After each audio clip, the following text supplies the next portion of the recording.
Today is October 29th, 2018, and this is Franz, survivor and whistleblower of satanic ritual abuse. Today I want to talk about how survivors such as myself have been basically tormented by harassment, bullying online, and also gang stalking in real life. If people are not compassionate to survivors of abuse, please just save your words in your mind, because it's just poison. It's just, you're not helping anyone. Also, by telling basically survivors of abuse what they should do is not something that you should be doing. People who are survivors of abuse will do what they need to do in their time, in their lives, because a lot of us have things going on. People are busy, and it takes a lot of effort to make things happen. But I have been speaking to all of the proper professionals. I will be making a police report.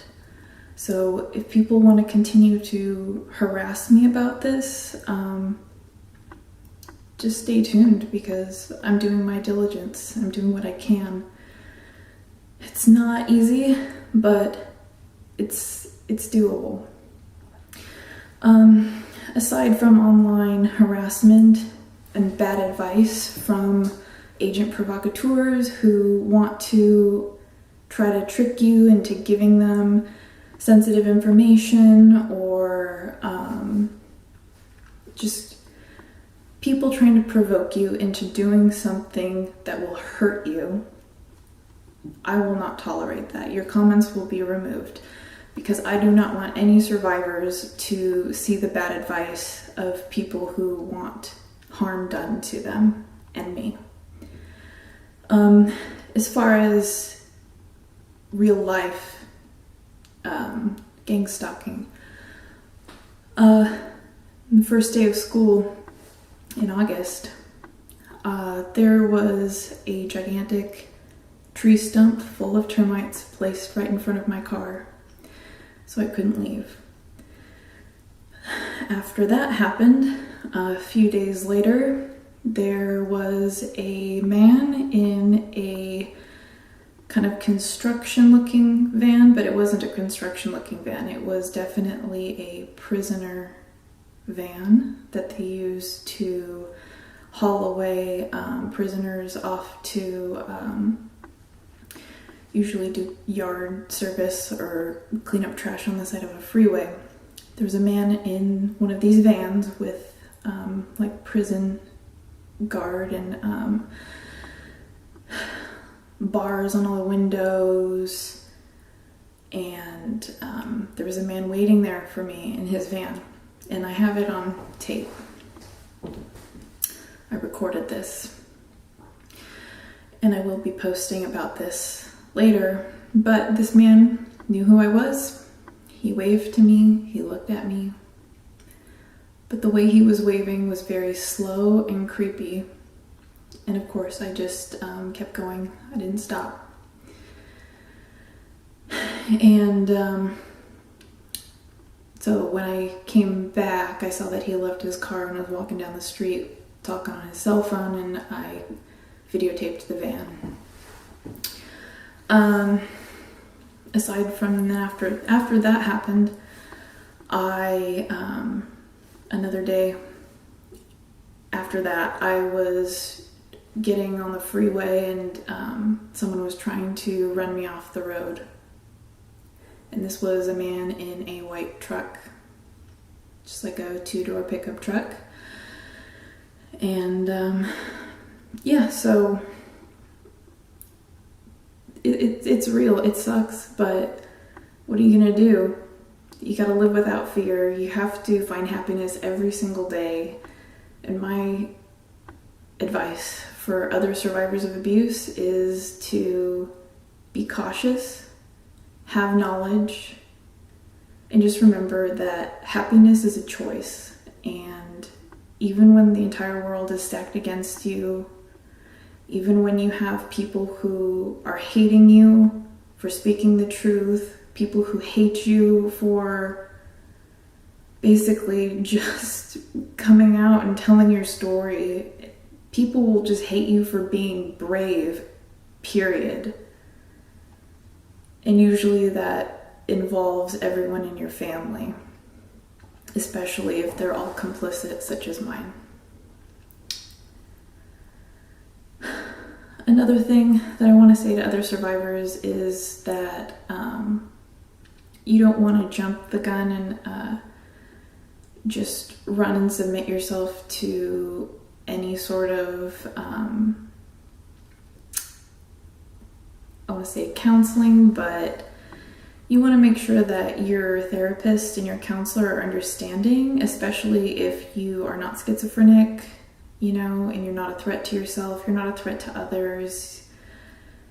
You just have some anxiety, maybe a little PTSD, then a lot of times therapists and counselors and professionals will maybe institutionalize you against your will, or you'll get hit with a huge hospital bill after that, or even worse, you'll be misdiagnosed by people who know nothing about satanic ritual abuse and incestual abuse, professionals who have no idea about how the world works, and they just find you to be a joke, and it's very, very disheartening. I also, in the future videos, I'm going to be talking about the Blue House case, which occurred in America in the 90s. And I want to talk about Ashley Owen. She was a victim of satanic ritual abuse, and she was incarcerated for 4.5 years for being a victim and speaking the truth. I'm trying to figure out what happened to Ashley Owen, but I worry that her fate was similar to Paul Bonacci or her brother. A lot of people who work on SRA cases end up disappearing, being murdered, killed, detectives killed.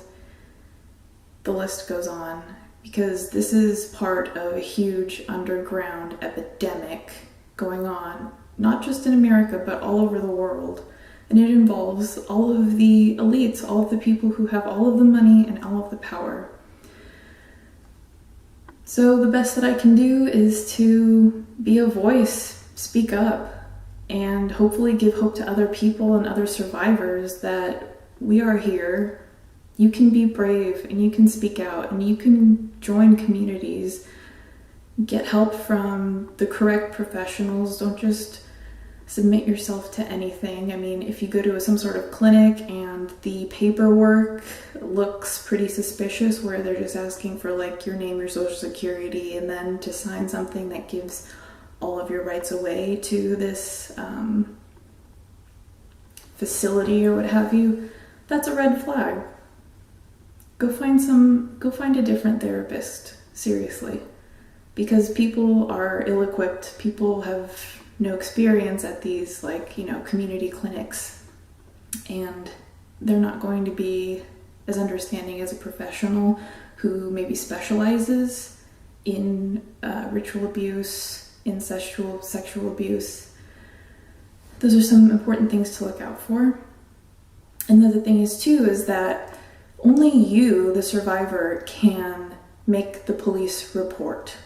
Somebody else can't do it for you, because you're the one who experienced it. You're the one who knows all of the details and the names and locations.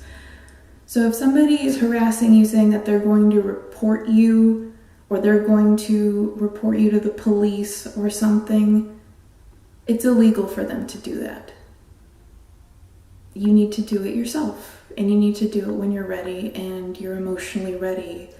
Especially when you have been a victim to police brutality also, that people need to have understanding that it's really difficult to go to your perpetrators asking for help, which is why I need an advocate to go with me In my advocate, you know, I can't just take any sort of random Joe Schmo with me. It needs to be a social worker, an MSW or an LCSW would be even better.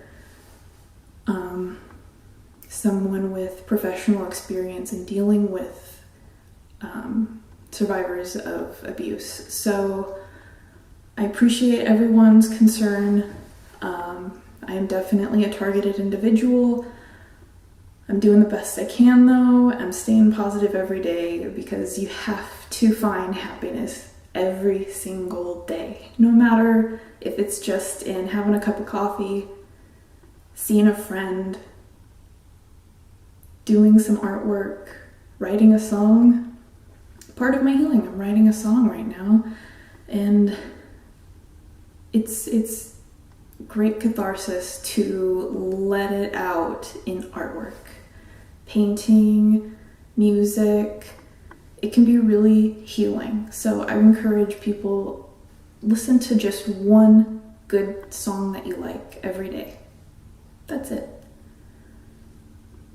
So thank you for watching, and as always, stay informed and take care of yourselves.